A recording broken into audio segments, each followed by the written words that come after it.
everyone. Welcome to another week of Served. Welcome if you're watching on T2. Welcome if you're watching it a little bit later on YouTube and or listening or watching on audio on Spotify, Apple, wherever you get your podcast.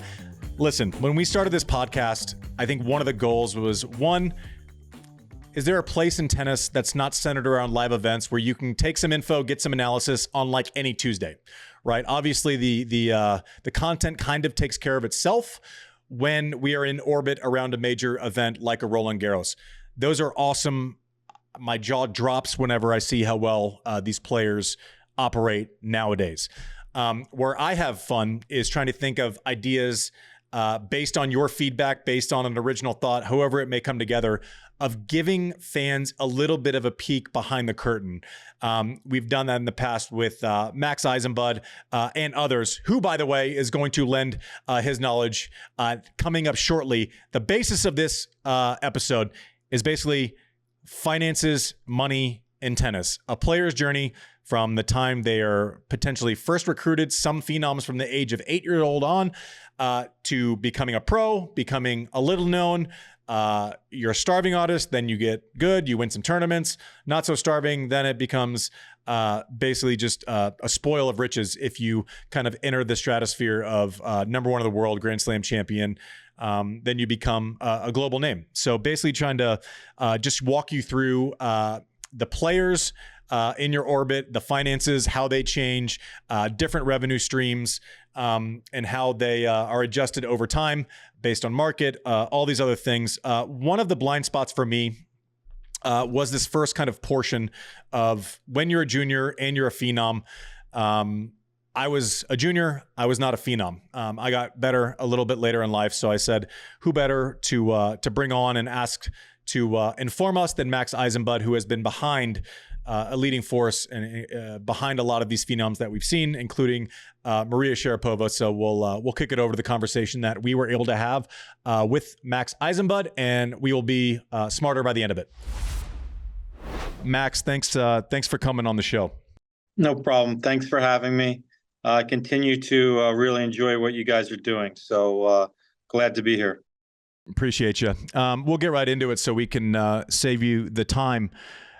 So basically my question was when I texted Max this morning and we ended up having a quick conversation was the blind spot of kind of funding what is a kid, what is a young adult, and how that funding kind of lives on past the point of needing it, right? So and Max, you kind of had a really good in view of, listen, okay, let's say I'm a 9-year-old from a country that doesn't have a federation with a surplus of funds, which doesn't have a development budget.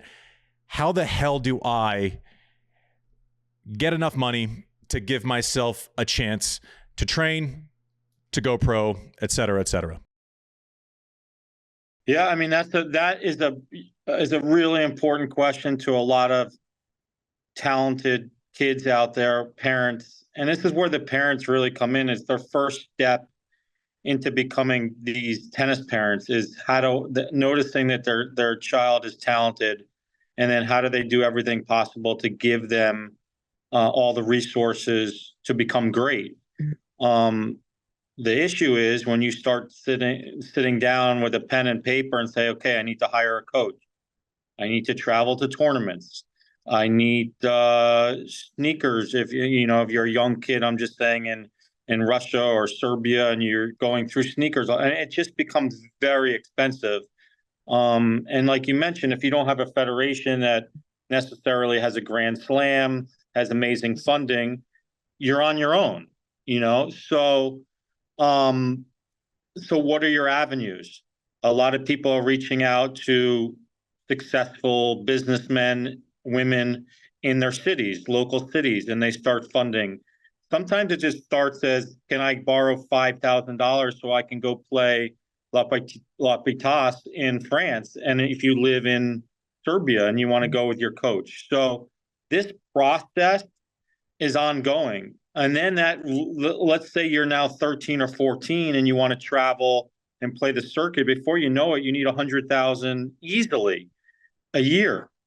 And you can, and it can even be more. So sometimes it's you're finding rich individuals that love tennis, that want to help somebody, and you're putting an investment agreement together.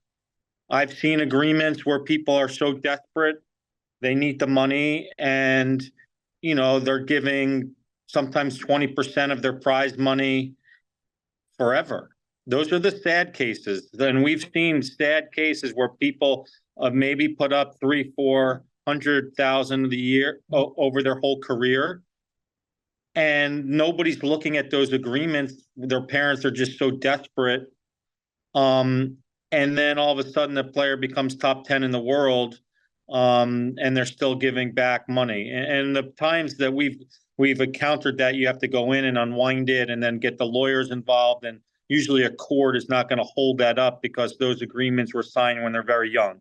But you find yourself in very tough positions. And I'm telling you, top players that everybody that knows has gone through these type of things. I would say easily 70% of the draws at the French Open players have had some sort of funding, some sort of having to pay back. The normal is somebody gives you the money. When you become top 50 in the world, it triggers a percentage of prize money to pay that person back. Then that person can make a little bit more money, and then hopefully that person is out of your life. You've seen sometimes where this person is very wealthy, and then you make it and they're so happy and they waive it and you don't have to pay it back. But it's a very expensive sport, and as you even get older and you start playing ITFs, you played the ITFs, so you can look back how many tournaments you're playing a year, traveling to Australia, traveling here, traveling there.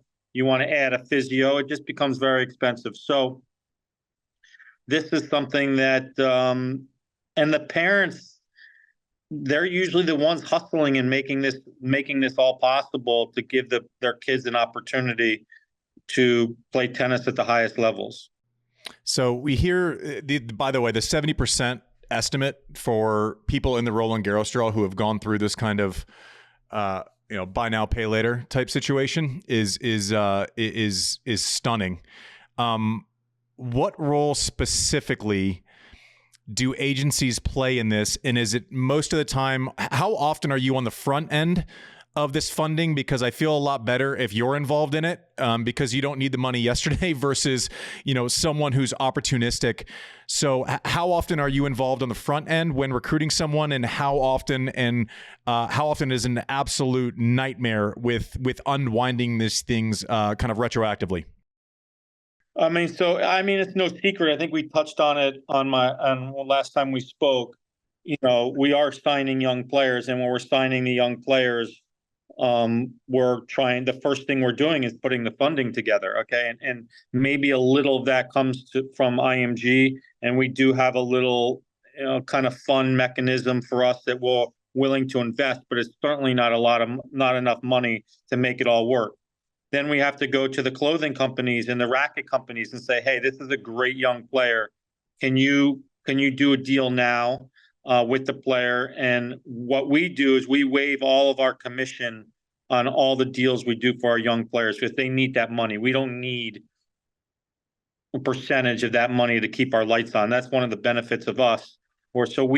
All the money that we negotiate on a racket deal, a clothing deal, all go to the player. We don't touch any of that. So you get a little bit of money from IMG, you get a little bit of money. I'm making it up from Nike. Nike's very good at also stepping up and investing in these players. And listen, at the same time, they also get the first right of refusal. So they're controlling as the player becomes good. They have that first right. So they're not just being a charity. So then you get a little IMG, you get a little Nike, you get a little racket deal, and you add it all up, and hopefully you can get yourself to like $100,000, somewhere around that part. And if the player is young enough, we say to the parents, okay, like, we got to try to save some of this money because it's only going to get expensive. And we spent a lot of time, Andy, energy, effort on trying to, when we believe in a player, putting this together with a long path of saying, okay, and then you're hammering the academies, right? Like, where do we send them to the academy where the academy can train them for free? And a lot of academies don't want to do that. They're, it's hard for them, and I don't blame them. So sometimes we're negotiating a cheaper rate. Sometimes we're negotiating, can we get to the academy and say, hey, can you waive all your fees? And when they become great, maybe a percentage of the prize money can come back to you on the fees. So we're constantly trying to solve this puzzle of this expensive sport. And sometimes we stumble on a player that later in their career, they already had this investor, and then we have to try to unwind it. And unwinding it is a nightmare if you get yourself on the wrong end with the wrong people. And I again, I don't want to say names, but top guys, people that you've competed against, big numbers. By the time if you start at 12 and you come on that tour at 20, that's 8 years of funding. I mean, that can get up to $1 million. So give us, you mentioned, I think you threw out the number of 20 or 30% as far as like an interest rate. Is that industry standard, or is that like an extreme scenario as far as, so what I'm asking for everyone listening is okay, we're going to fund it. It's not, when he says pay back, a lot of times that's not just paying back the absolute sum. That's paying back with interest, like a lot of business loans, right? So is there kind of a general industry standard, or is it kind of on a case-by-case basis? And is the number you suggested earlier on the high side of that? I mean, there's no industry standard, because a lot of these deals are happening in countries that are, don't have the funding, and it's the one rich business person that's willing to do it. I think it comes down to the person that's investing, how big their heart is, right? Like, do they want to? Is it enough for them that they've been able to help a young kid make it, and then that's enough for them? Or some of them just want their money back and more. So there's really no, I would say, industry standard on that. And I think across the board, again, I think I touched on it before, there's a lot of really good people in our industry.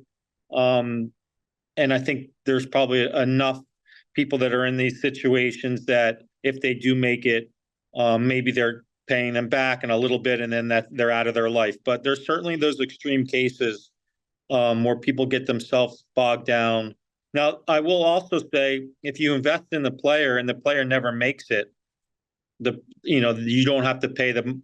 It's not like you have to go work and teach tennis to pay this person back. I've never seen an investment where, like, if they don't make it, you have to pay it back. But these are very, very common. So you mentioned that in deals that you've seen, that you've negotiated, at a certain point, like, you don't need, IMG doesn't need, the $2,500 commission from, a clothing company that when someone's building. Is how much of that is altruism, and how much of that is basically, let's maintain great relationships. We're in the relationship business. We don't need it now, but we'd love to represent you for 8 years past what we currently have contracted. I mean, I think it's just smart, and they need it. And Alcaraz won this year. We started working on when he was 12 years old, and we didn't make a penny off him for 7 years, and I think we're going to be okay about it. Yeah, I'd say that you're going to be just fine. As far as these deals go, and kind of these funding sources, what have the major changes been in the structure of these deals from the 80s and kind of players finding their way to Bollettieri's, and versus now, and as these deals are structured, are they pretty much the same, or in general premise, or has there been any sort of major change or any major hack to make it more beneficial either way? I don't think there's been much changes in it. Again, if you have a young player that has an agent, and it doesn't have to be IMG, any other agents in your life, then there's an investor. When you have somebody that knows what they're doing, you're controlling the situation and being able to tell the investor, hey, this is how it's going to work. A lot of times the investor, if you get this right person that just has a big heart and wants to help, at the end of the day, sometimes they just want to be able to sit in the player box. I mean, that's the ultimate investor, right? The guy that just wants to be around for the ride, sit in a player box, tell all his friends that I helped this person. And there's those people out there. Again, where this gets bad is you're in, I'm just making it up, some country somewhere in Eastern Europe, and you're desperate, and this is all you got, and they put the contract in front of you, and there's no agent, there's no lawyer, and the parents are like, okay, I either do this or it's not going to happen, and you get yourself caught in a bad situation, and that's unfortunate. Now, if that deal is made,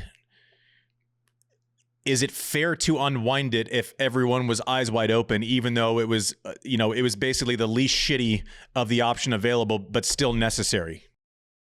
I mean, listen, I can't believe that anybody, if you put up X amount of dollars and then you got paid back and then you made some more money, nobody should be paying percentage of your prize money for life. Perpetuity, I don't believe in that. And I don't think a court would believe in that either. Talk to me about how much of a role does not and again, not specific to anyone you've worked with, just kind of generally, you'd be smarter about this than I would. How involved are people in budgeting for, I'm not saying once Maria makes it, because like I understand you've worked with, that was your first client, so maybe you don't understand and you don't work with many struggling artists, but how involved is IMG with budgeting for, when you're 150 in the world, it's not as if you could be playing second round of Wimbledon, people think you're on a certain level financially, and that level is close to zero if you're still trying to make it into the big tournaments. How much advice does a given agency give on budgeting and or investing early on in a player's journey? Good question. We try to make the money and not lose the money. So we're not too involved.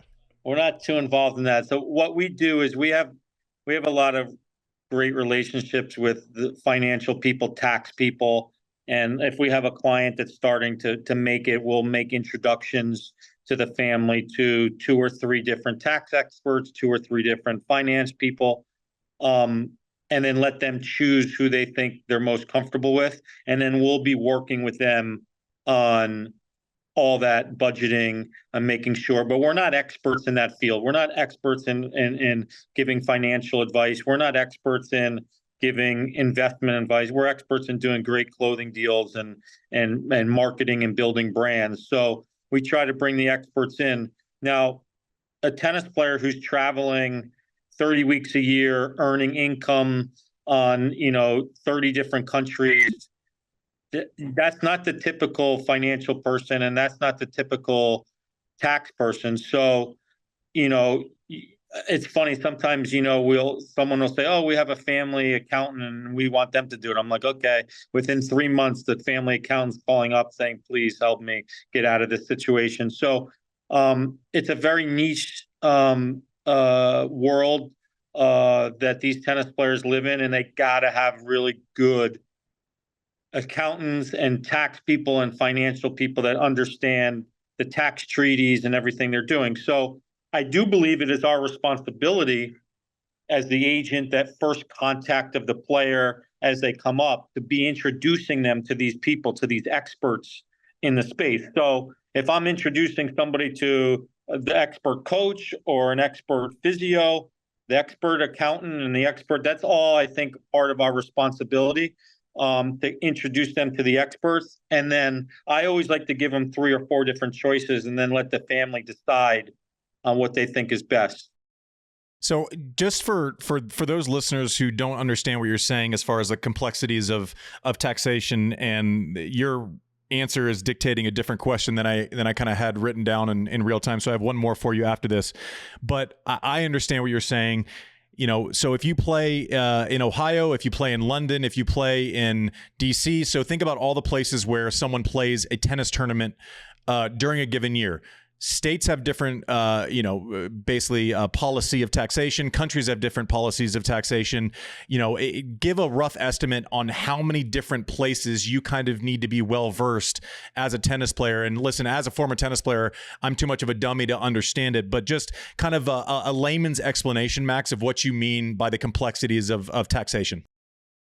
I mean, sure. So if you go to the U.S. Open, you won the U.S. Open, and you didn't see it, but your agent certainly went to get your prize money, and they withheld 30%. Okay, and then then you go and you got to the finals of Wimbledon. Okay, and then they withheld money. Now there's no double tax, so your tax person needs to understand the treaties between the two countries. So I'm just making this up. If Wimbledon withheld 20%. When you go to pay tax in your U.S. tax return, you're not going to then pay 20% in the U.K. and 30% in the United States. The treaties will work each other to make sure you stay at the same rate, and that's happening all over the world. Now, if you want to get into really complex, the U.K. tax people are going to go after your Lacoste deal. Okay, so when you probably, maybe you don't know this, but it'll make you sad. But when you got to the finals of Wimbledon, you spent X amount of days in the UK getting ready for it. Okay, and those days they will proportion off your Lacoste, how much money you made from Lacoste for how many days they were in, and they will get their little sliver of portion off of that. And so your tax people need to be on top of that and all that kind of stuff. So, and it's no secret why all the tennis players are living in Monte-Carlo and now Dubai. They don't pay income tax, so they're avoiding the tax on those type of endorsement stuff. But when they go into these countries, then they get withheld all the prize money. Either get withheld all the tax, so they got to pay in all the different. So, I mean, you could have podcasts for hours, and maybe you want to even bring in someone who's an expert in this space, but you need really good people that are making sure. So you have a career of 15 years traveling all over the world. You got to have some really good people around you that are looking into this.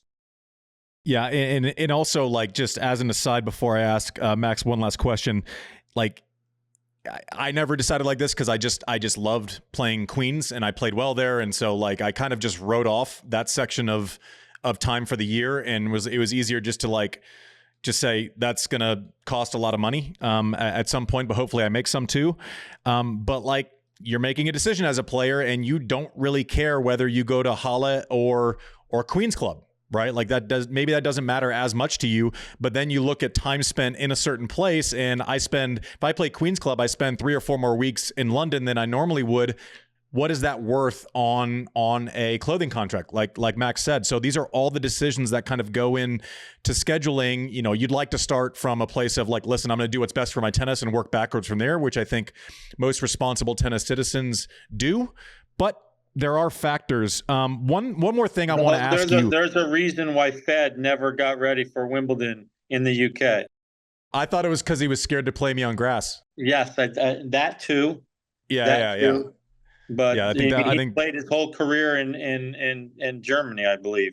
Yeah, I think you're overestimating taxation for him, and I think you're underestimating his fear of me on grass courts, frankly speaking. But hold on. Is this a Olipop moment? It could be. Oh, I could. Hold on. Oh my God, look at this guy asking you about sponsorships. What a pro. Look at this guy. Hold on. What a real team flavor? player. What are my Max. choices? Oh yes. Oh my gosh. Vintage Cola Max. Vintage God Cola. bless you. Look at this guy. What a chock full of prebiotics. Yeah, look at prebiotic daddy, producer Mike. It's Father's down in the Day. corner there. It's Father's Day, guys. Who doesn't like prebiotics and I low like sugar? a little root beer. You got a little root beer? I got boxes full. This one I'm going to go vintage cola. We'll send you some because I know you don't get enough free product as is. Last question that I want from you, as we appreciate the shameless Olipop reference from Max Eisenbud. When you're kind of approaching companies when you have a young player, are there companies who are, because listen, when you approach any company, it's like investing in a startup that's an idea versus a startup that has some revenue, right? So as you have a 14-year-old phenom, a Carlos Alcaraz, are there companies that you can go to that you know are more risk tolerant and can basically write off 5 years because of the upside? Do you know those 2 or 3 companies you're going to? And is it also true the other way where basically some companies only want like a lock, stock, proven entity? Yeah, I mean, I think I mentioned it. I think Nike is definitely one of the brands that's willing to really step up. They have a whole team of scouts that are out there. And I also think, they want to control this kind of first right of refusal. So if you just look at, the generation of Fed and Nadal, Nike signed as juniors Monfils, Berdych, Nadal, Fed. I'm probably missing, but so they had. And then what happens is they come up the rankings. They start pushing into the top 10. Their deals come up. Now they have the total visibility, and they think they can say, okay, we're going to go all in on Fed and Nadal. And unfortunately, we're going to have to drop Monfils and Berdych, but they're controlling the destiny. They're controlling it. Now, that's because they made decisions when they were young to sign these young players. I think it worked out pretty good for them. Now, if you're another brand and you're not taking these risks, then you got to hope and pray that Andy Roddick becomes available, and then you can go sign him, so, but you don't control your own destiny. Well, Max, I'm smarter than I was like 20 minutes ago. So I appreciate your thoughts on this. Is there anything else in this conversation that I'm missing because I'm a big dummy? I don't think so. I mean, I think it's great that you're having these conversations and educating tennis fans who are really passionate about it. And there's just so much more, and you're doing a great job of exposing it. There's just so much more than just rolling the balls out and seeing these amazing players play. And I think it's pretty cool that you're exposing all that, and I'm glad I can contribute a little bit. Yeah, we appreciate, I think the onus for this whole venture into this podcast and the media company was basically, we have a lot of knowledge that people don't know. I think it's fun to look behind the curtain, but that doesn't happen without bringing experts who know what's behind the curtain. Not all of which will come out and just plainly speak about it. So we certainly appreciate your candor, honesty, and thank you for being a friend of Served. I want to say one more thing. There's a lot of great careers in tennis. And to your listeners, like if you love tennis, especially if there's young listeners out there, there's so many great careers. I never knew. I played, junior tennis and college tennis, and it never dawned on me that I wasn't good. Obviously, I wasn't good enough to play pro tennis, but I've been able to have an unbelievable career in an unbelievable sport around so many great people. So I just would say to your listeners, like, especially the young listeners out there, like, there's so much opportunity if you're passionate about tennis to get involved in the sport and work in it. And I would just, let people know that it's out there for them if they love the sport.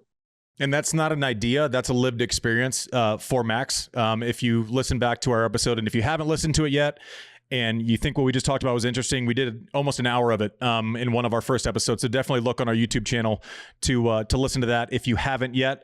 Max, you're the man. Appreciate you. Thanks for coming on. All right, thanks, guys.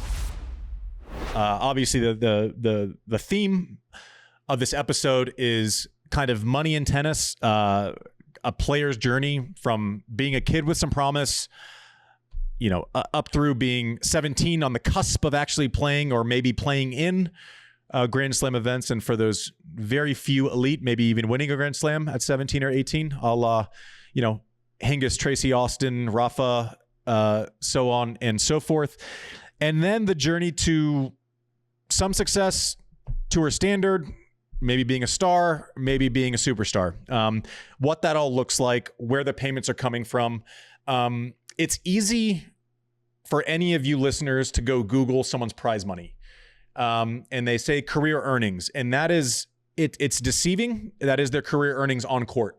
I think what we're going to try to talk about and maybe create a little bit of an open dialogue about, without kind of trying to be precious or taboo about the finances of anything, is what are the other revenue streams and how that kind of affects mid-career, later in your career, post-career, so on and so forth. One of my blind spots, because I wasn't like a child phenom, trying to source money at 10 years old, I was far from someone who was trying to figure out funding for my pro career.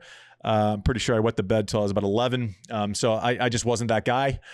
But we've Max Eisenbud did an amazing job walking us through kind of what options would be for a phenom who wanted to at least give themselves a chance. It takes money to go to tournaments. It takes money to have coaches. It takes money to travel. It takes money to, not have to leave your family, and maybe they have to move with you. So from this point forward, we bring in Jon Wertheim. All he does is work, work, work. Hashtag DJ Khaled. Fresh back from Paris. I can see. Looks like you're back in New York City. Where are you, Jon? Actually, rare office day back in New York City. Good to see you guys. Perfect. Okay, so we just had an amazing conversation with Max Eisenbud. We pick it up. Let's say you're 16, 17, maybe deciding to sign with an agent, see what that looks like. I can tell you my story quickly, and then we're off and running. Here, open dialogue. There's no question that's out of bounds from the rest of our team.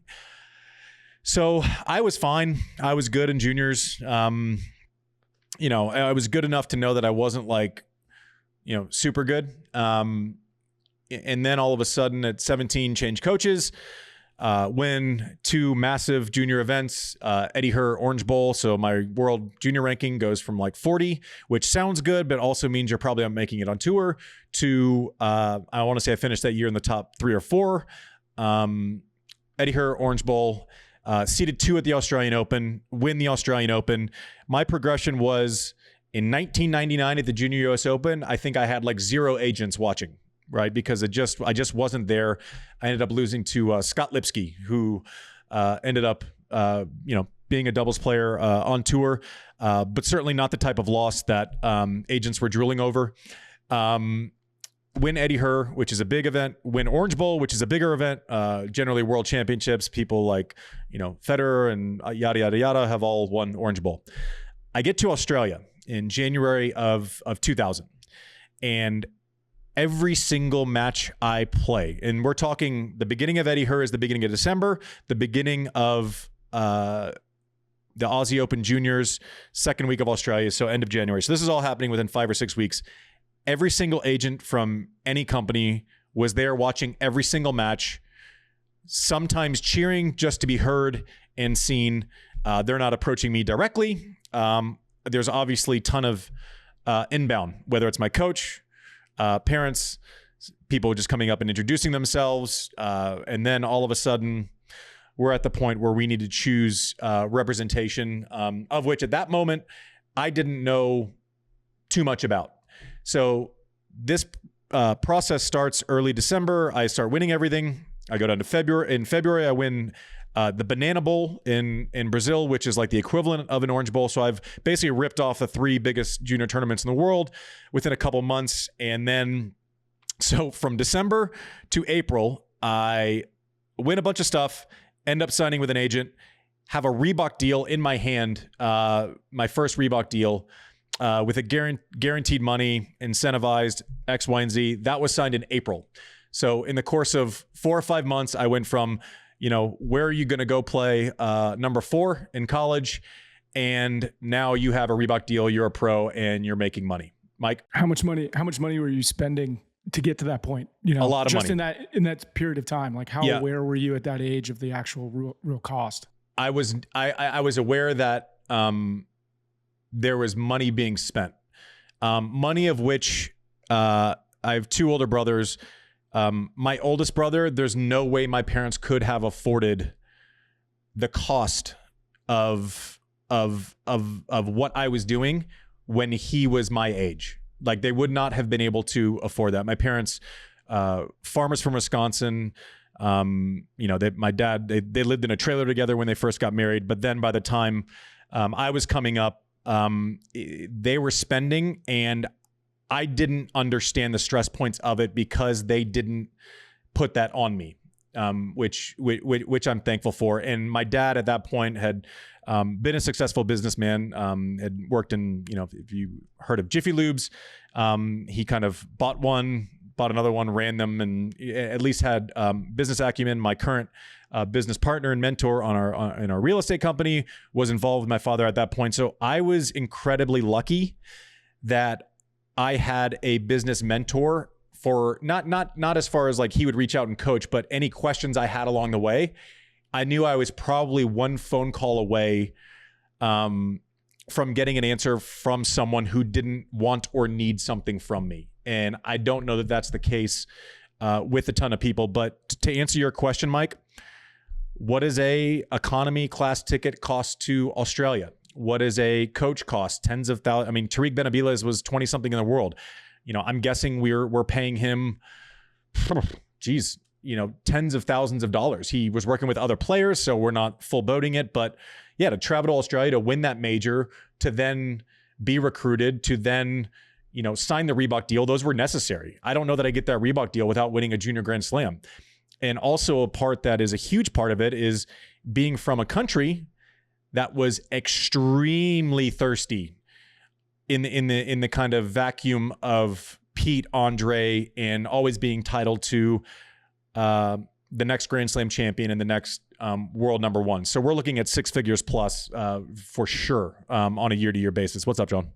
So the agents are all going after you. I actually I have recollections of that. Your name was very buzzy at that 2000 Australian Open Junior. So the way it's explained to me is that usually the agents don't take a cut of prize money.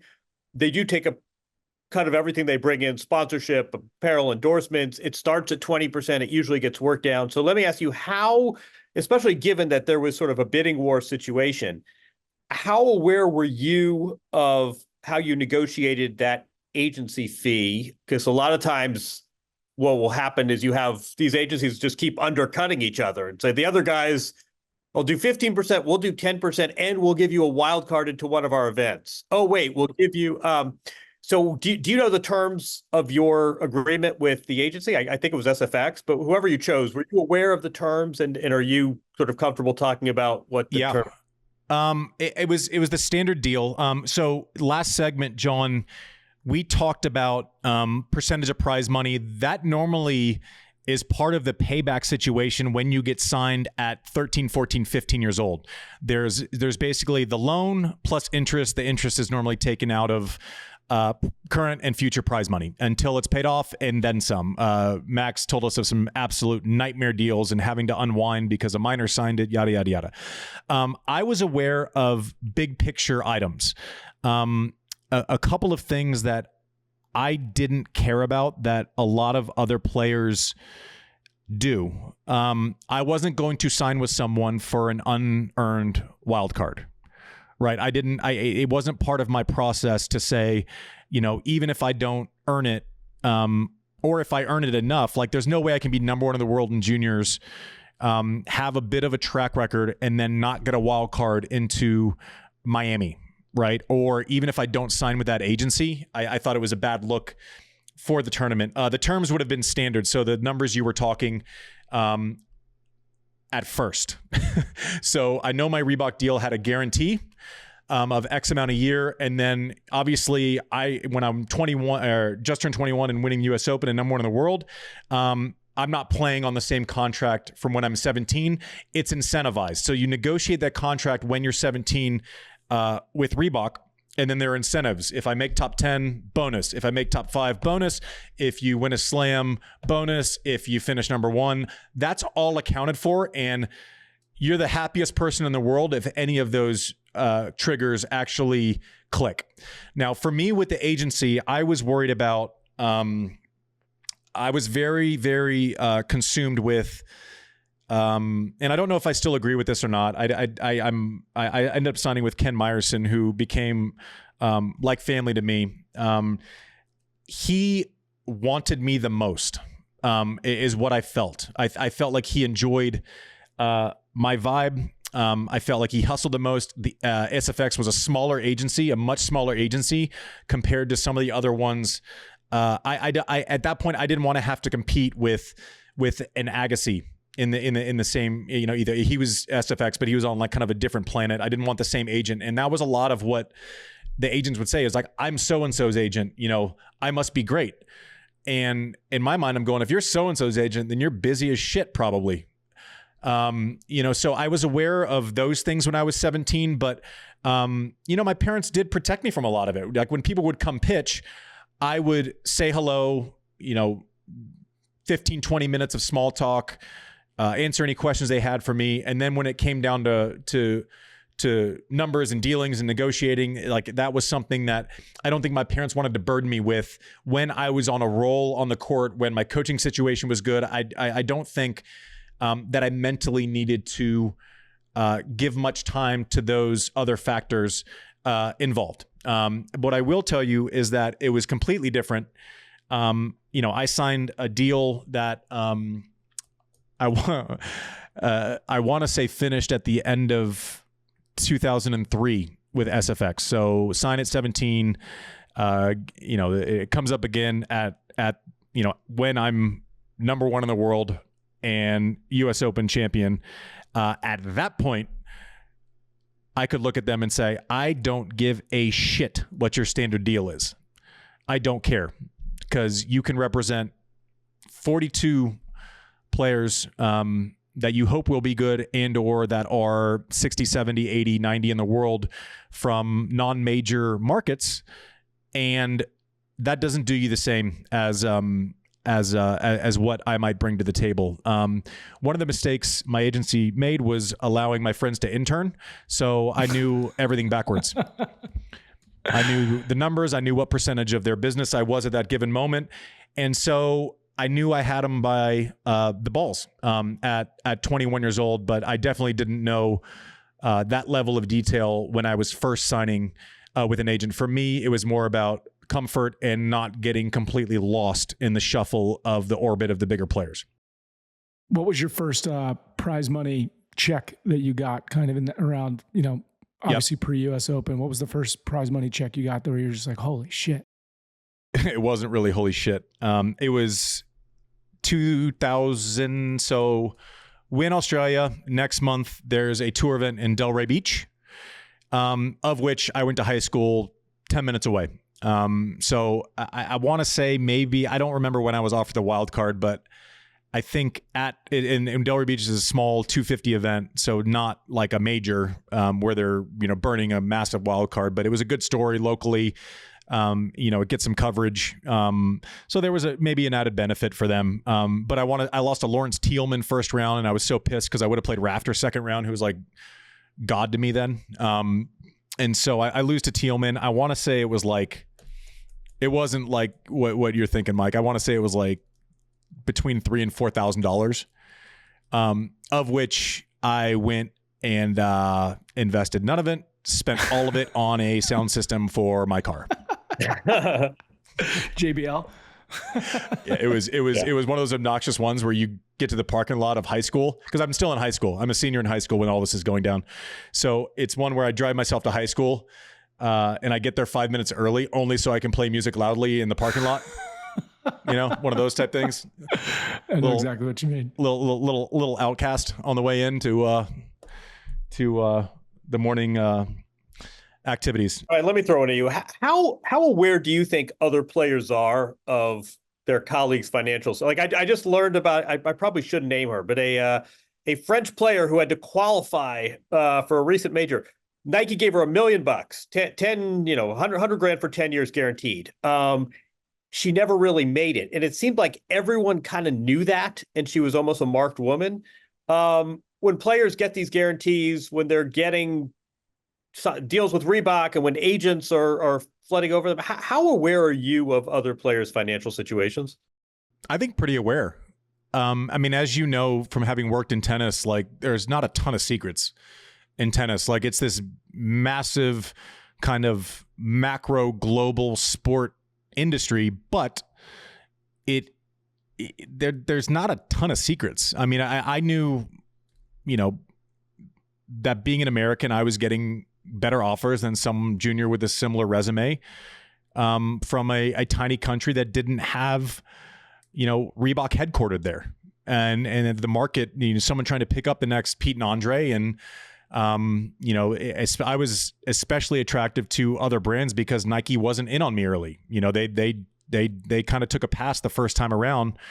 And then ended up signing, someone who looked like a body clone a couple years later, named Brendan Evans, because they missed on me, and that didn't exactly work. But I think generally, like, there's not a player on tour who doesn't know that Kei Nishikori is out earning them off the court, even if he doesn't have the resume of a slam winner or someone who is number one in the world. Like it's pretty out there. Everyone knows. You can Google what Naomi Osaka made last year, and a lot of that is completely, I mean, obviously you have to have an accomplishment. Kei broke the record books and was an absolute trailblazer for Japanese tennis. The previous high, I think it was Shuzo Matsuoka, who was in the 60s maybe, career high, something around there. If I get it wrong, just save it. It's somewhere around there. But I think we were acutely aware of the fact that Nishikori makes quarters and he's getting paid as if he's won 6 slams.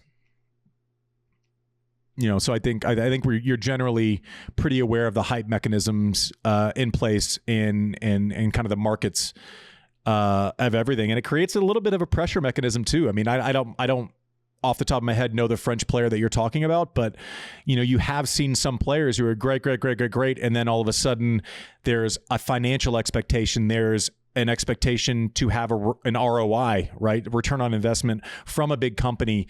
Walking into a locker room where, I probably after I signed that Reebok deal, I'm walking in and I think I have a bigger contract than 80% of the room, even though I am completely unproven on the pro level. And so there is probably some animosity. It's not completely dissimilar to what we're seeing with I'm not comparing myself to Caitlin Clark. I'm just saying there is an element of the WNBA knows how successful and how much Caitlin Clark is being paid off the court. And yeah, I mean, if you're an 8-year veteran who's made all-star teams and you don't have this hype mechanism, there's probably some bitterness. And I think that probably is well known and probably exists in tennis locker rooms and kind of in the tennis orbit also. Can we transition that into like appearance fees and tie that together? Because I do think that's a really interesting side of it. Something I didn't really know a whole lot about until you started kind of telling me about it. How do appearance fees come about? How do they calculate how those are? Are the checks given to you like you're a band and you have a rider with it? Or like how do those work, for the guys that have to show up to a 250 versus the guy that gets paid? Yep. So quickly, we'll get into that in 1 second, because I think the appearance fees is largely completely unknown. People know that people get paid to wear stuff and whatever. Anyway, so I beat my agency up. I said, listen, you have first right. I love you guys. You're friends of mine. I trust you. I like you.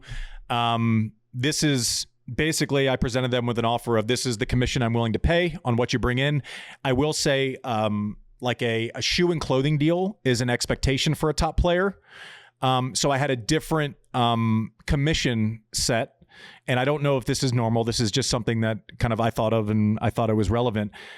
Shoe and clothing, the things that were like tennis industry specific, were valued less than bringing in an Amex or a, whoever it might be from outside of tennis, right? Not a, I don't swing a credit card. I don't swing a bottle of Powerade, right? Like I don't do those things, but like the racket is a given, the shoes are a given, the clothing is a given.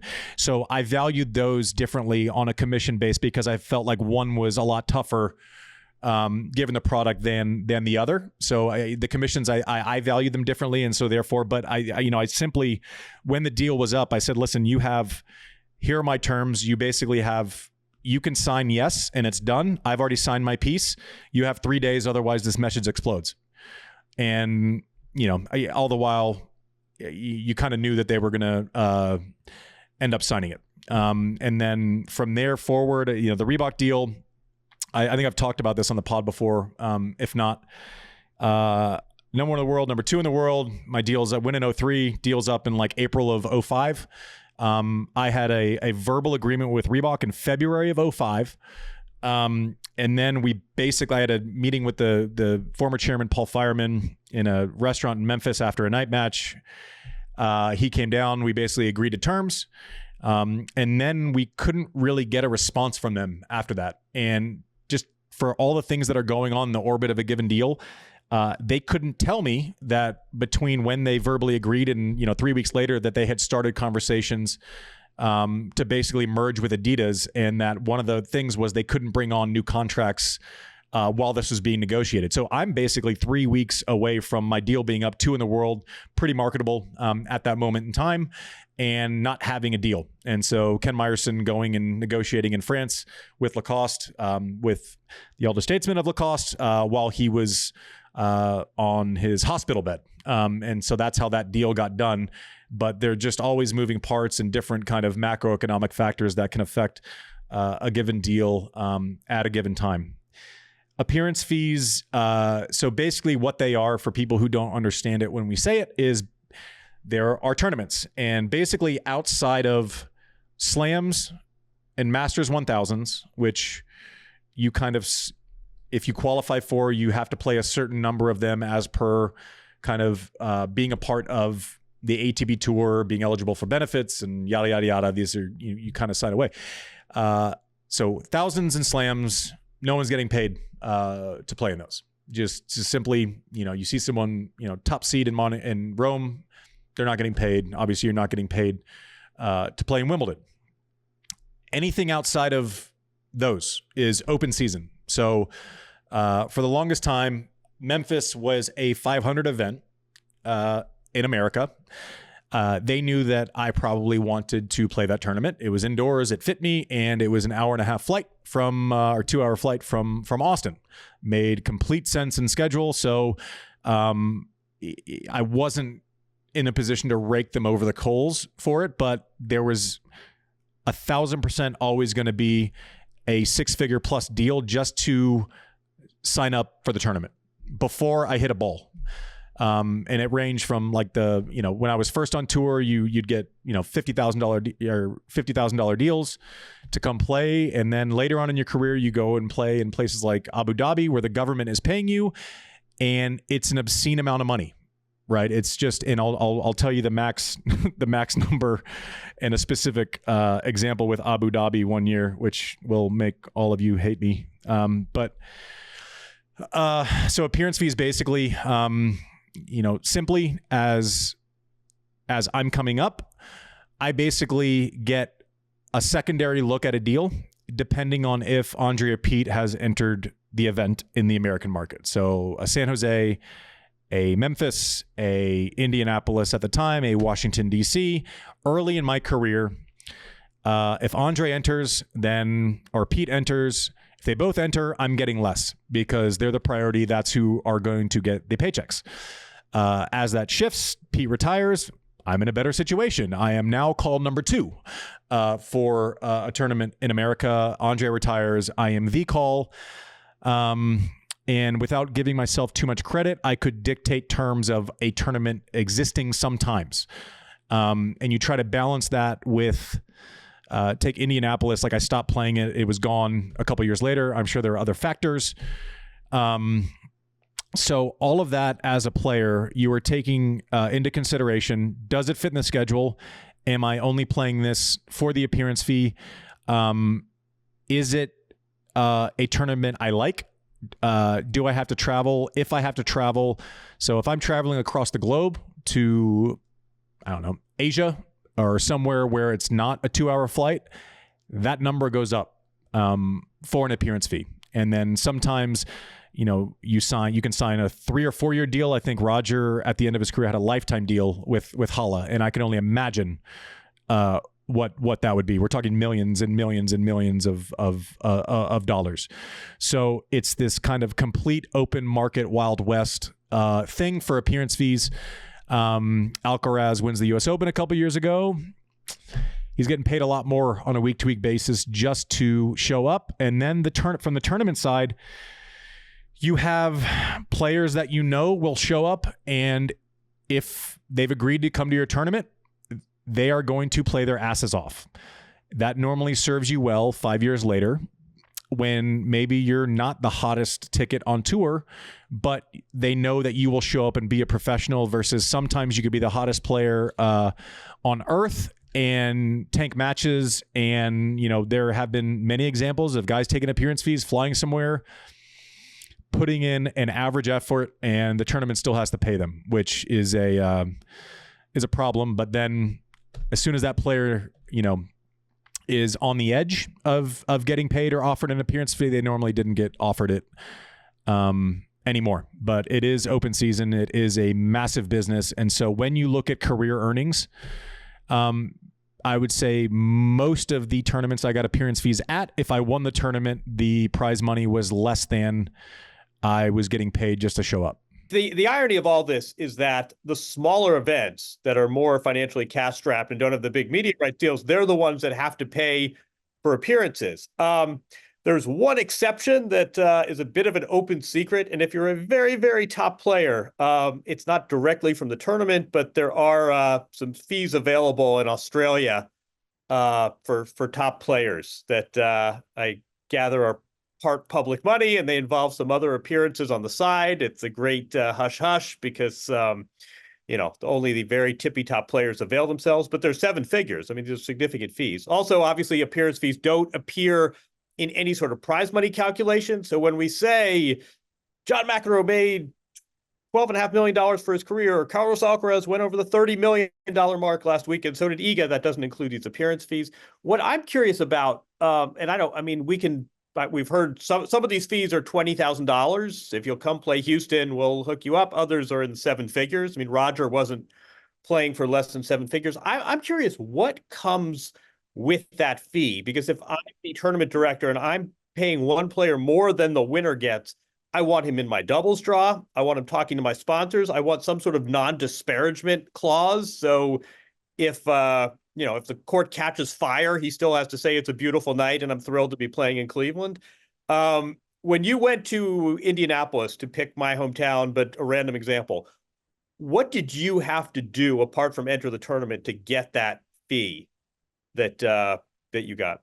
Well, one, commit early, because what they have to do is they have to establish a contract with you. And then a lot of times, so Indianapolis, I would finish playing it 1 year, and then it was kind of a negotiation for the next year, because the sooner they had me, then they could go to local businesses, sponsors. RCA was a sponsor there for a long time, and say, if you have the top draw on the American side for, a cup of coffee outside of Andre didn't stop playing Indianapolis. So then I was kind of the guy they had to go after. They're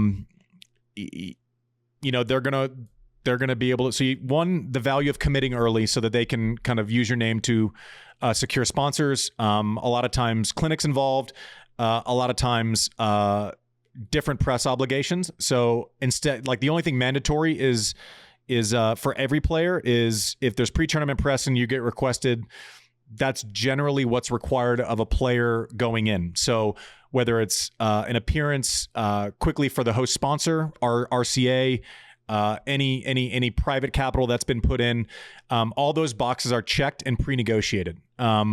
Doubles, it just depends, but that is a sticking point. I don't remember that being like a pass-fail for any deal.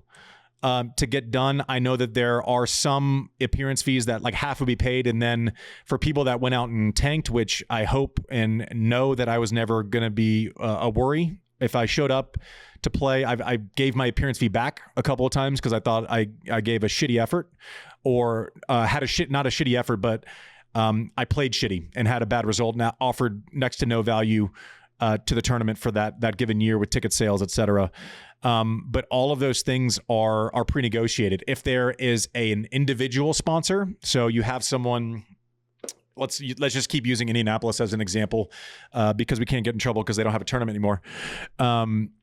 If there was an individual donor who basically had a deal where, okay, fine, I'll give you $1 million for this tournament, and if you go above and beyond that million, then I get a percentage of profits past that. Great.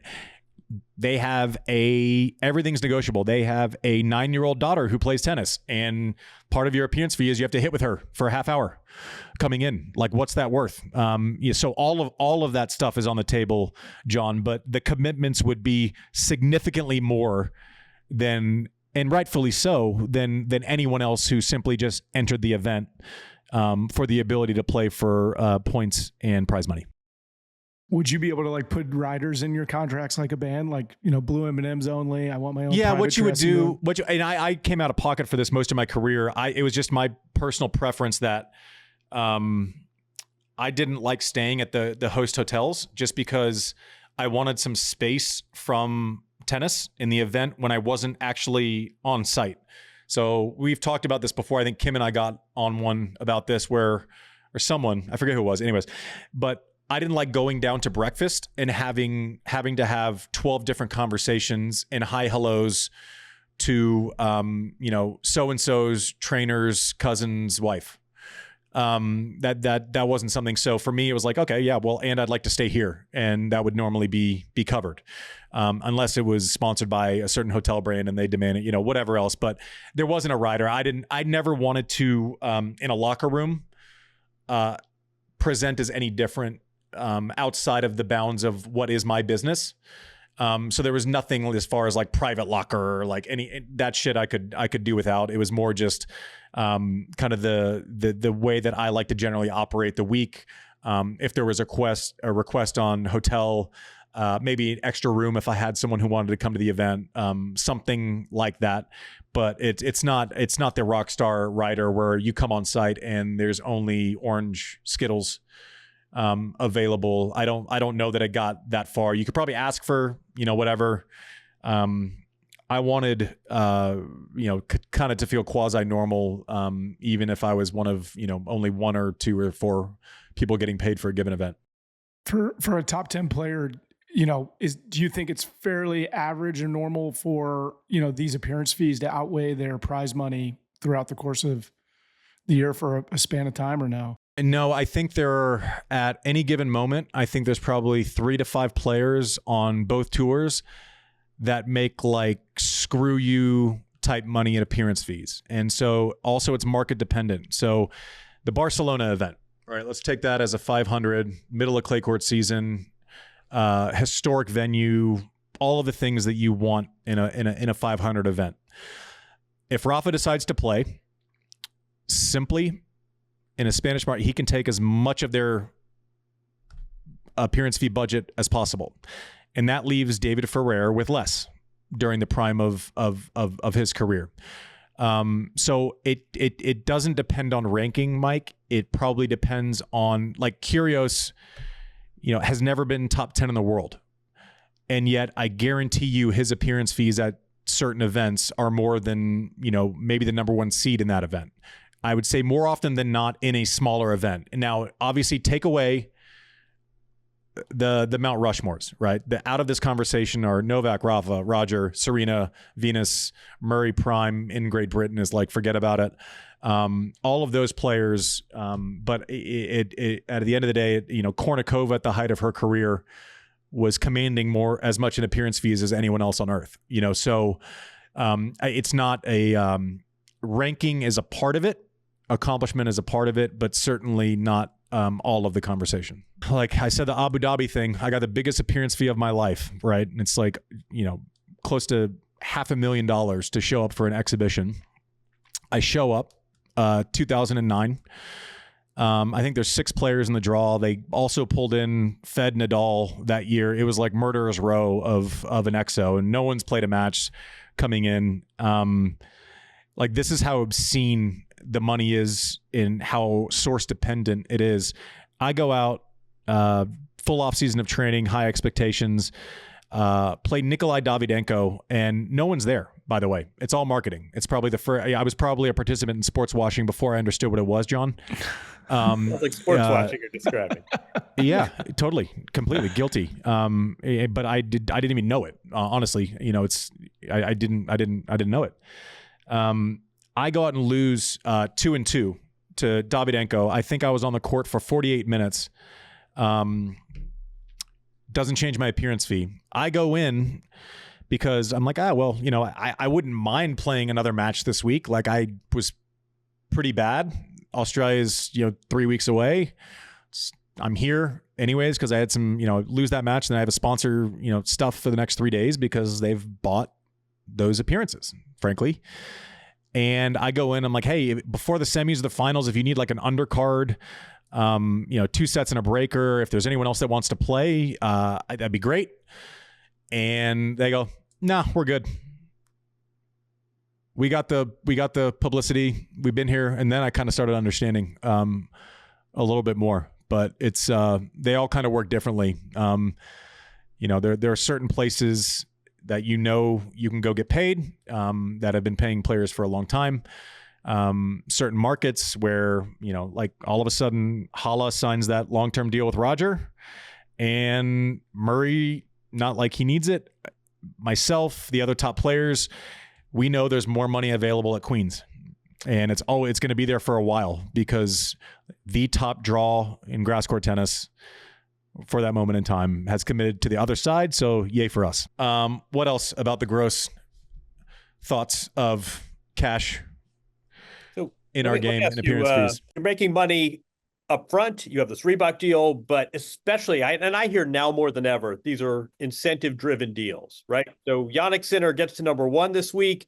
Big week for Jannik Sinner because he has a lot of clauses that are triggered and activated when he gets to number 1. So 2003, you win the U.S. Open, you get a nice check for winning the tournament, but just, you don't get as specific or general as you want, but sort of take us through what happens to you financially when you win a major. Okay. Simply the base of my deal at that time. And obviously the deals are, 3 and 4x bigger now. I think the fact that the reach is bigger, I can present my own reality through social mediums. I don't know that 100% of the information is now funneled through what I tell Jon Wertheim and then how he represents what I tell him to Earth based on his opinion of the conversation, right? So I can affect the market more myself now than I could have then. But I'll tell you, like my first deal, and I'll get some of the things wrong, and hopefully I don't get in trouble. And if we do, we'll just delete this segment. But my base at 17 was $300K a year. I think it was a 5-year deal. After incentives for that U.S. Open in 03, I think I was somewhere up around 3 or 4 million based on incentives kicking in. And then that was less than the per year deal that I signed with Lacoste, a couple of years later. And then there were different versions of that. There was a 5-year Lacoste deal, and then I re-signed later again, and that's before Babolat. I think one of the changes, and I wish I would have done it, because also without giving myself too much credit, I think I had a really big impact on creating one of the bigger racket brands on earth. If I was in that seat now, and let's say Alcaraz was playing with a racket that the American market hadn't really seen before, they started in a different thing and then they differentiated. I should have asked for equity, and I passed on equity deals because I wanted the money in hand. That was dumb after a certain amount of money had been made. You look at Roger's on deal that he came in and then they go public. That is a bigger check than any per year. This is what we're paying you endorsement. I do know for sure, to give you an example, and I will not name names. One year, I was, basically Nike is, or at least was, it was pretty well known.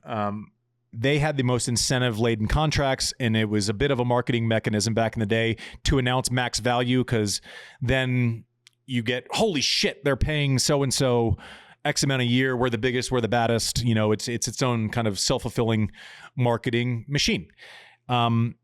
It wasn't always what was guaranteed. It's like an NFL deal that's 6 years, $172 million, but then they say 60 is guaranteed. It's kind of like that.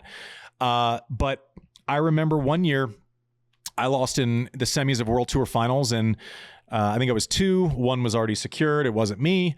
And the person behind me was basically playing a match the next day, and it was twofold. I think winning the final was worth $1 million, and then I want to say if he won that match, he would have been 2 and I would have been 3.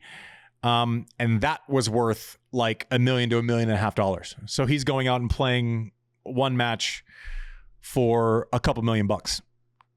And so it is incentivized, and it is, it's a brutal thing. Like I hated it. In my second deal, I didn't want to be thinking about it as much. I didn't want to know the triggers. I just wanted to focus. I wanted to get as much as I could for a flat fee. One of the offers was, the one I ended up taking. Another from a larger company was, they would pitch you on, marketing and this and, all these kind of unknown assumed things, but we're going to pay you 40% of what someone else is. And then it's all incentivized. And I'm like, I don't like the stress of that. And maybe some people are different, and it would have exceeded the total value of the other one had I hit all these markers. But I frankly just didn't want the day-to-day deal with it. So these things can always be structured differently, but kind of what you hear is not always what's going on behind closed doors. I know, for a fact, a massive company was paying one of the biggest stars we've ever had. They're laid off for like a year. Their ranking goes down, and a lot of it is based on ranking, which is ridiculous to me because they're Mount Rushmore, regardless of if they're ranked 150 because of injury or 1. So it is often different, and there's kind of a sliding scale of which I rarely wanted to think about. When you talk about, kind of these, the off-court deals, right? And they sound like they're obviously way more lucrative than the prize money. Yeah. Did you have an investing structure around the way you would treat your prize money versus what you were doing with your appearance fees and your apparel deals and all that? Like, Rob Gronkowski and guys like that are famous for never touching their playing money because they just used all their sponsorship money. Well, I actually kind of, I was lucky enough to have very good investment coaching, and even midway through my career, we started our first commercial real estate company, and it wasn't because I was some sort of smart person. It was because I had trusted sources who were those smart people. Prize money to me I used it as a vehicle to incentivize getting the best talent around me.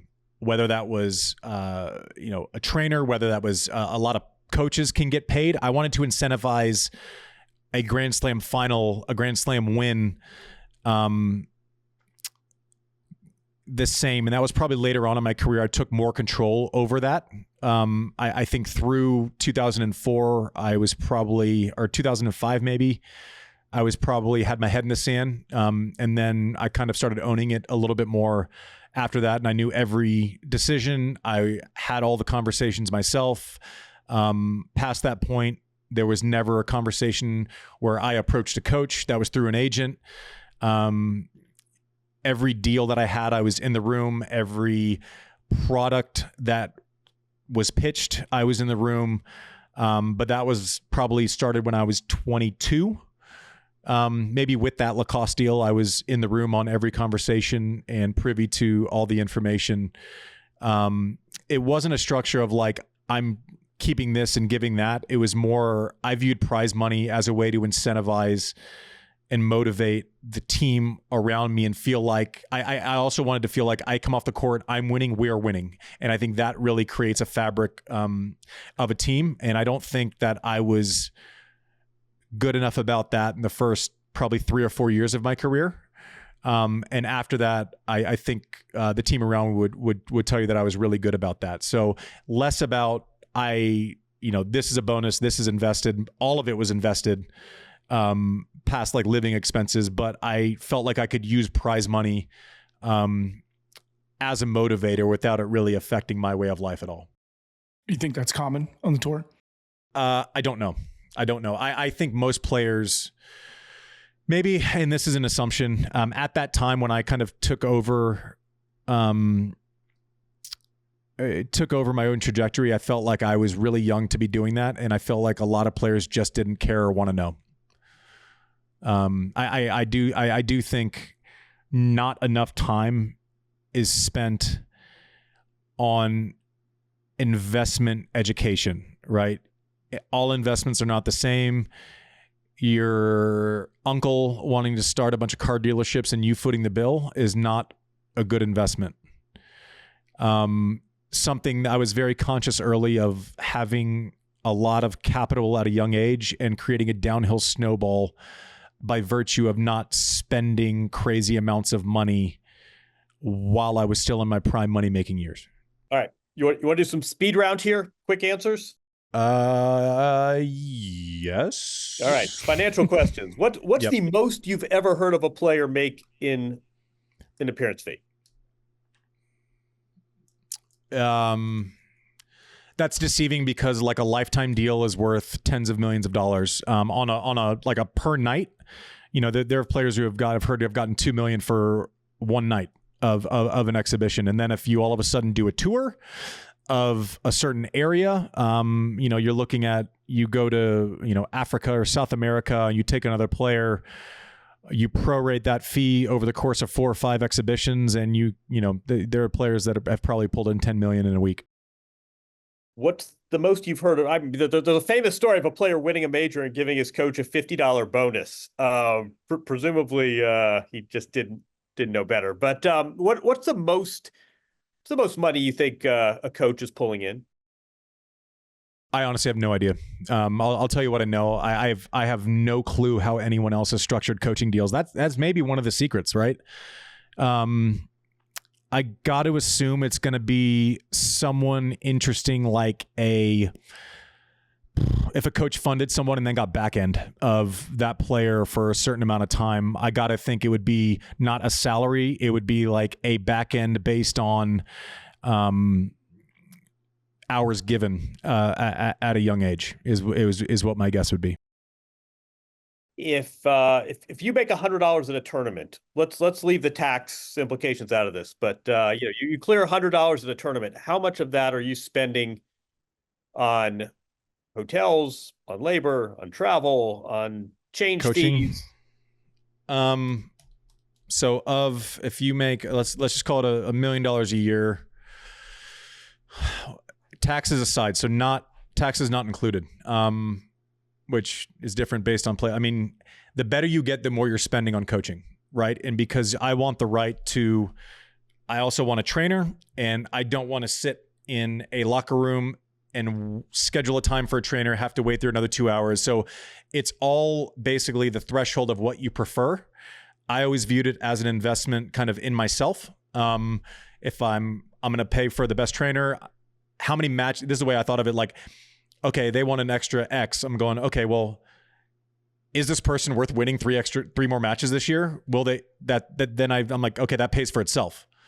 But as a takeaway, your expenses are salaries of your team. So trainer, coach, travel. And I had this thing where I always wanted my team traveling with me. I wasn't going to be the person who, you know, sits in a certain section and throws everyone in the back. So my costs were probably higher, than most, but I had to spend all in expenses. I probably had to spend prime of my career close to $1 million a year. I'm guessing. I don't know. I'd have to think more about that, but that'd be my guess just off the top of my head. Where do federations fit into all of this? We hear about players changing countries because they get sweeter deals. The Kazakhs are new players in this space. But, you know, I mean, the USTA funds, I mean, I heard recently, you know, Jack Sock's coaching a few years ago was paid for by the USTA, even though he was making 7 figures as a tennis player. Where do federations fit into this whole balance sheet? It's all different. I think, you know, frankly speaking, I think federations, if people sign up for help, what you see too much of the time is, you know, I've seen someone I grew up in juniors with, played in the finals of junior nationals, take all of the funding, right? So travel to junior tournaments, federations can pay for that. Federations with slams generally have more money than those without. But I've seen it both ways. I've seen I kind of didn't take a lot of the money just because I got kicked out, and I was very conscious of who I took money from, because then all of a sudden you're going to have to pay that back in some way, shape, or form. I've also seen people take advantage of federations where it's the federation's fault for not actually, having terms for funding. But I've seen players, come to the U.S. from another country, take USTA money for 10 years, and then not make it, then have a great year. You're top 20 or top 30, top 35, and then leave to go play for your country of origin without the USTA, with no payback. And I had this person come to me and say, well, what do you think of this? Should I have to pay it back? I go, you're fucking right. You should have. Yeah, they paid for your development. I don't think you should be whining about it. You're not a victim here for they should have banged, you're not contractually obligated, and that's completely your call, but it's not an offensive request or suggestion that you owe them something for basically paying for 10 years of development. But at a certain point, with enough leverage, Davis Cup was a negotiation for a while, and obviously is a largely discounted fee. But a lot of times I would put things in for teammates, in my negotiation, because that was my job as someone on the team. So it plays for different people in different ways. But it just depends if you want to take money from a federation or an agency, if you want, a private backer.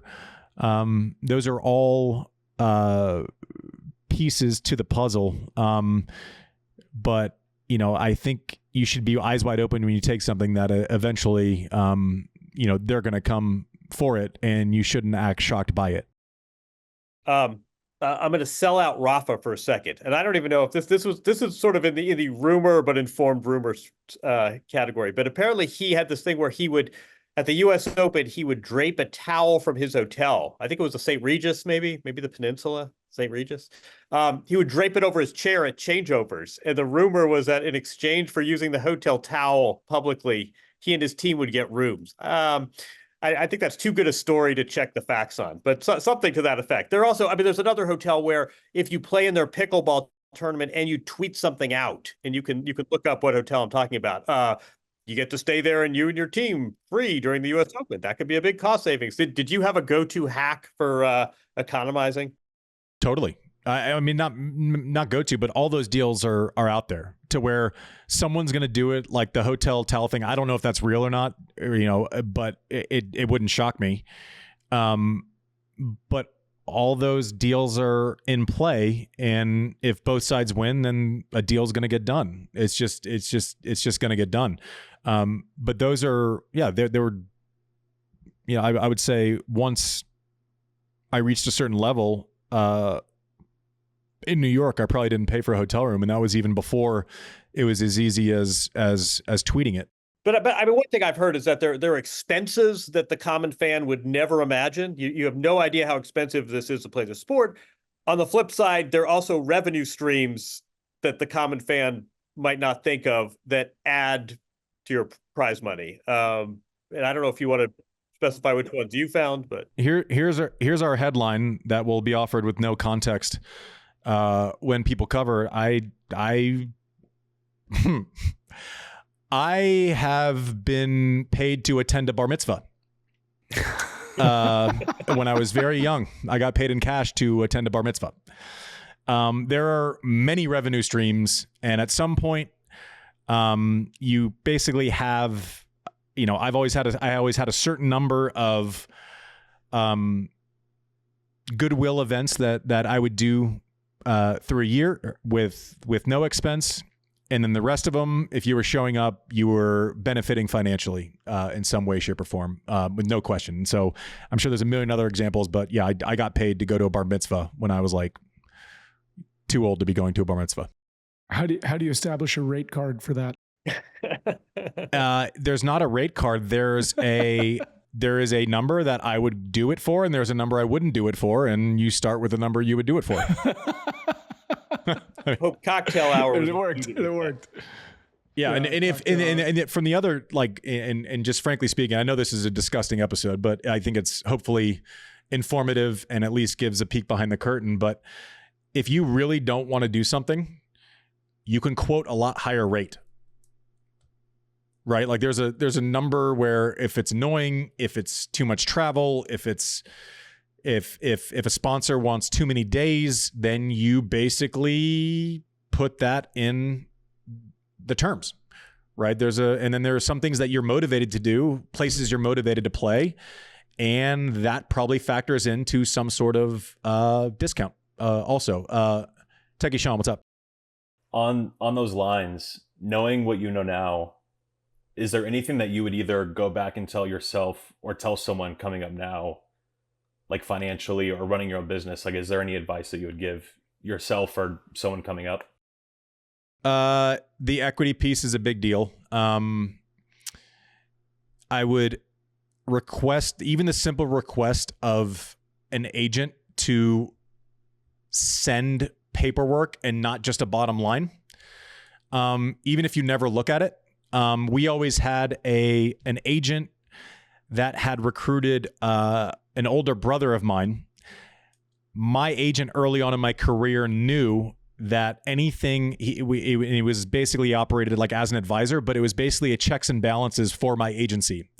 So they knew that someone who was a retired tennis agent who had recruited my brother, who was a friend of my brother, didn't end up going pro, a friend of our family, was at least had the option. We had the option of taking anything they sent and showing it to him before we signed a deal. So it was mostly trust until it was 100% trust, but it didn't start as a trust fall with my agency. So I think checks and balances should not be taboo, and anyone offended by checks and balances is not the right person to have in charge of your orbit.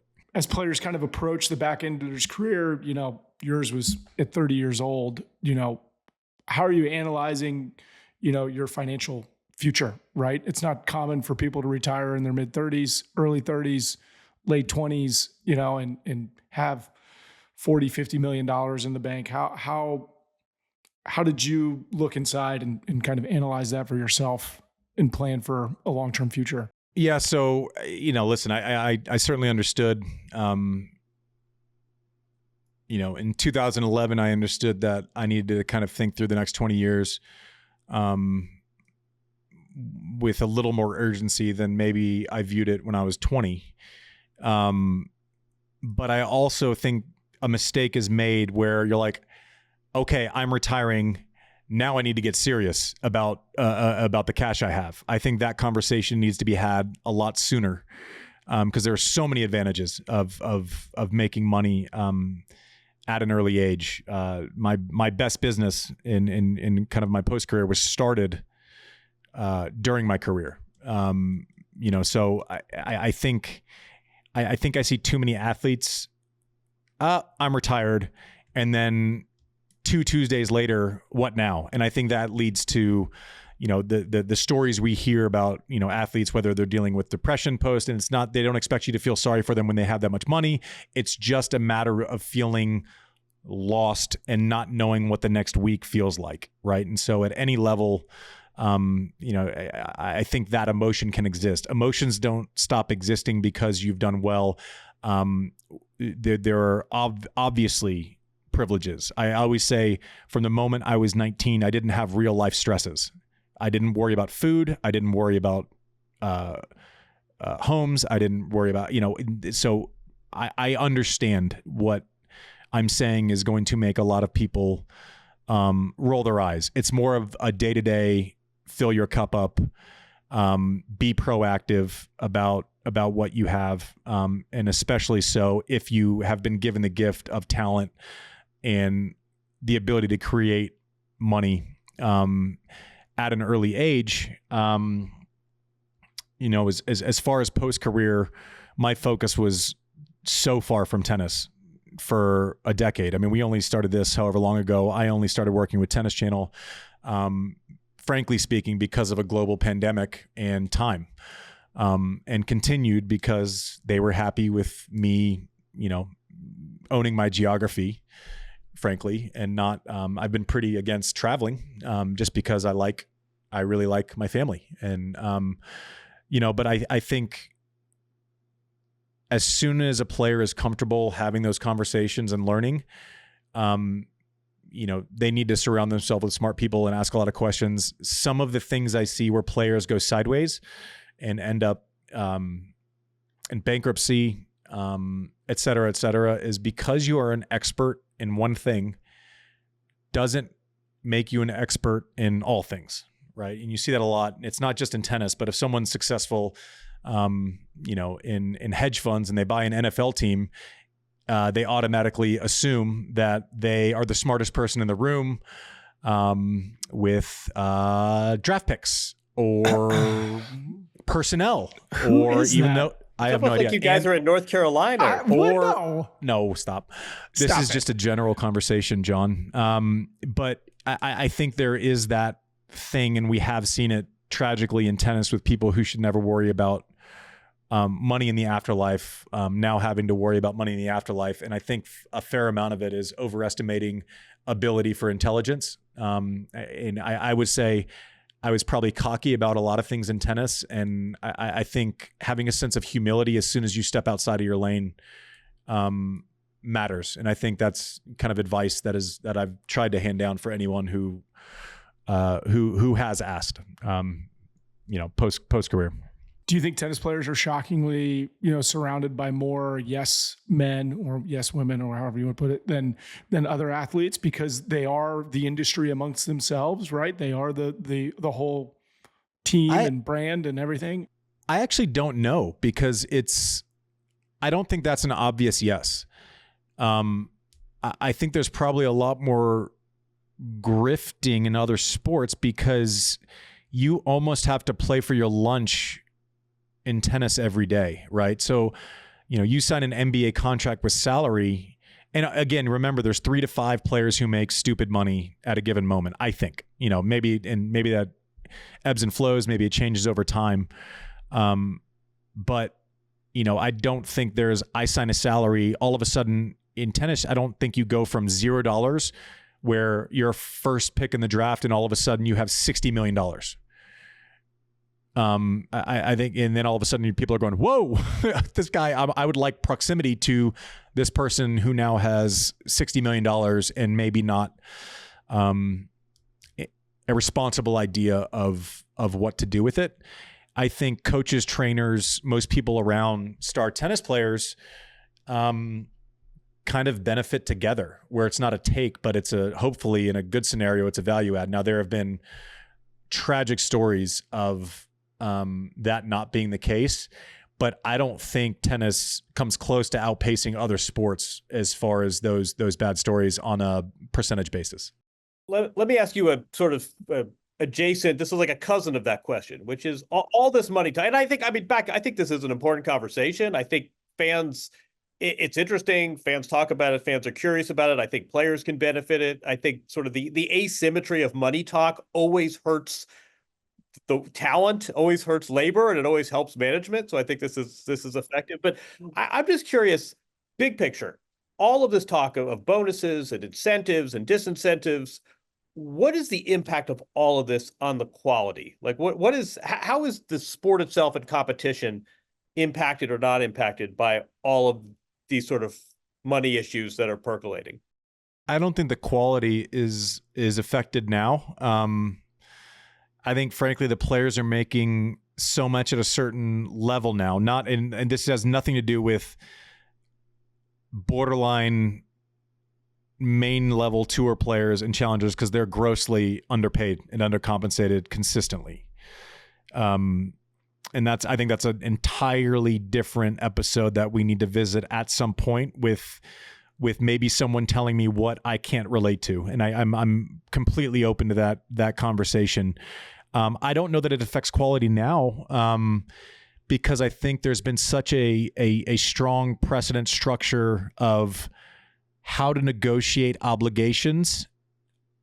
For me, it was I had one rule. It was never, as soon as it affected my ability to prepare, not play well, but ability to prepare, right? To where I'm going in, I'm like, I'm 92%. Had I not just blown this week doing photo shoots, I'd be at 100%.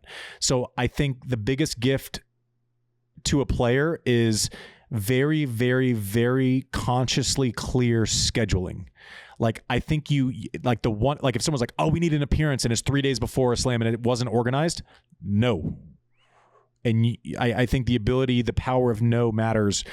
And scheduling, before the US Open, I wanted to be done with all sponsor obligations by Thursday, right? I wanted a clear run. And even up to those, they had to respect when I wanted to practice, right? So that took priority every time. And I think the more that players make, I'm glad, because I actually see them investing in their teams more, right? Like you see, there's a separate person for body work. There's a physio, there's nutritionist, there's psychologist, and not everyone has all those things. But I kind of like seeing the trend of top players investing in all sides and exploring all those avenues to be better, as opposed to hoovering for fame. And anyone who's going to sacrifice those things was never going to be great anyways. In my humble opinion, there are people that can afford it, don't do it, and then I think that probably is a tell that they don't have that mentality and or care mechanism. Some people want to be famous, some people want to be great, some people can be both. All right, so this has been a weird episode where like I kind of feel I'm a little sweaty, and or if you haven't figured me out by now, looking for a deodorant deal. It's taboo. Talking about money, especially in excess, is gross, and it's weird.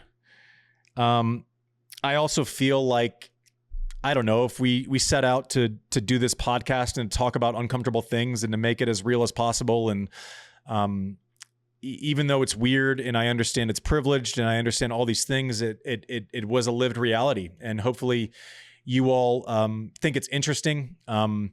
There is no part of me that talks about anything to do with money made, had, or anything else that isn't thoughtful or isn't aware about how lucky it is, frankly speaking.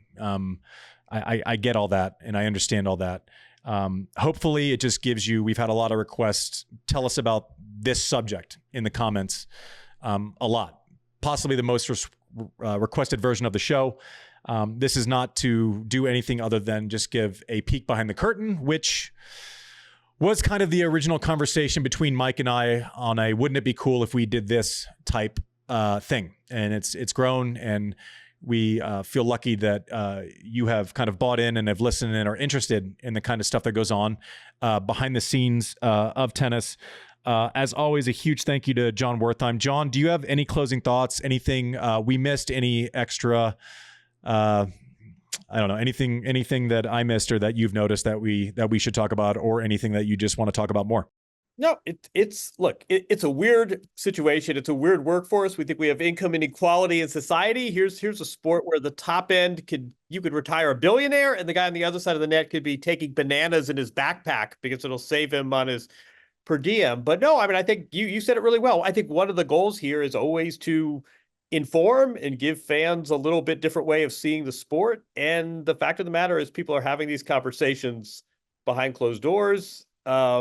It's like any talk about money is indelicate, as you say. It's a bit of a taboo, but I think it's relevant, and I think it's important to have these conversations. And maybe there's a future conversation about even pivoting to what are your finances like post tennis. But I think this is well handled, and I think a lot of people will be really informed by this. Yeah. Well, thank you. I think also something that, depending on we do value your feedback. We see, I try to stay away from it a little bit, but our team checks out comments, and there's a constant conversation about what might be interesting and what might not be. So we'll see what the reaction is to this show. I think there's an interesting look forward as far as what's next in money in tennis. Obviously, the TNT deal that just got signed for the French Open is a massive TV deal. player brands, how they're different, how they'll change over time, what's different than, what's going to be different in 10 years, maybe just a forward look to the same conversation, of which I'd have to get a lot smarter about because I certainly haven't lived that experience. So I always try to talk about what I know and then ask questions about what I don't. Hopefully that's a good place for us to land on this. Jon Wertheim, thanks, man. I know you've been all over the world in the last couple of days, so I appreciate you, or the last week anyways. I appreciate you for checking in.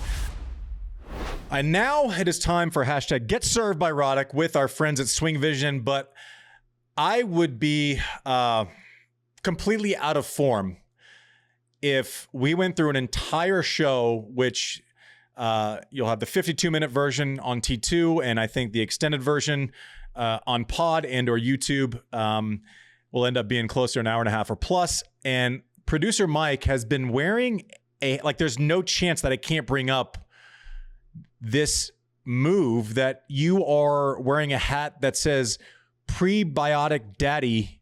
Oh yeah, man. And I can only can you just explain yourself for a second? It's Father's Day, first of all. Okay, Yep. So happy Father's Day to all you dads. Happy Father's Day to me, the Prebiotic Daddy. Happy Father's Day to me. But you know what? I am, and I got to say, I'm a prebiotic daddy. I got the Barbie Ollipops in the house. We just got them. We just got them shipped in. I see what you're little doing. peaches and cream. Yeah. And I got them for the girls, and they said, you know what, Dad? Thank you so much. You're the prebiotic daddy. And boom, my friends at Ollipop, they had sent it to us. Yeah. I think this is on the heels of an entire show about different revenue streams. You've taken it to a new level with Prebiotic Daddy. My kids also love Ollipop. I didn't drink soda for close to 20 years, and now I do because there is a product that is good for you and still tastes like nostalgia. It is phenomenal. My personal favorite, vintage cola today. So apparently producer Mike's new name is Prebiotic Daddy. Accepted. Mike, another one of our partners helped us put together this great segment, hashtag Get Served by Roddick, where basically submissions are sent in to our good friends at Swing Vision with their technologies that can analyze ball placement, swing speeds, ball speeds, et cetera, et cetera, et cetera. More than they can Roland Garros. That's right. You send, no shit. Like if only Roland Garros, if Roland Garros would have had Swing Vision, we might have had a different winner. I'll just tell you that right now. Too soon? Okay. Anyways, deal with it. Anyways, Mike, who do we got this week on hashtag Get Served by Roddick? We got Derek Burby in the rally. Derek's wearing the red shirt, and he's a massive Roddick fan. Awesome. Let's check it out. Let's check out D. Burby. Okay. So this is Derek. 74 mile an hour flat into the back. Right in the back. Oh my gosh. I love this. I love this so much. That is not nothing. That's not nothing. Derek Burby. And look at it, the guy's like, he won't get in his way again. I wouldn't trust him. Oh. Derek, I love it. Thanks for being a fan of the show. Thank you for sending this in. How was the form? Let's talk about that. The form is okay. There's not enough ankle. There's he's kind of, the feet shuffle as he's serving. If you see him set up here, I mean, there's a reason why he missed this serve into his partner's back. I'll tell you that right now. He gets and his partner's going nowhere near. He's like, you're not going to get me again. The grip's a little bit closed, but then he gets away with one. I think he missed it, but this one, you want to see the racket kind of closed. It's a little bit laid off. It's a little bit of a shover magoo. But all of that is bearing the headline of we've all been hit in the back by a partner on the doubles court. This was fun. This did not look choreographed like some of our previous entries. Derek Burby, thank you for sending in this this video, this offering. Maybe give an Ollipop to your partner as an apology. It happens, but that doesn't mean that you shouldn't feel bad about it. Thank you for watching Served. Prebiotic Daddy, thanks for your work on the show this week. Techie Sean, appreciate your Social Sophie. Dominating. Everyone is copying Social Sophie, including our friends at Tennis Channel. Anyways, we love T2. We love Tennis Channel. Download TC Plus if you can't get enough of Roland Garros. Doesn't have to be over. You can go back and watch it.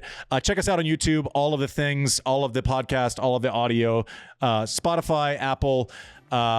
So on behalf of Prebiotic Daddy, thank you for watching Served. We'll see you next week.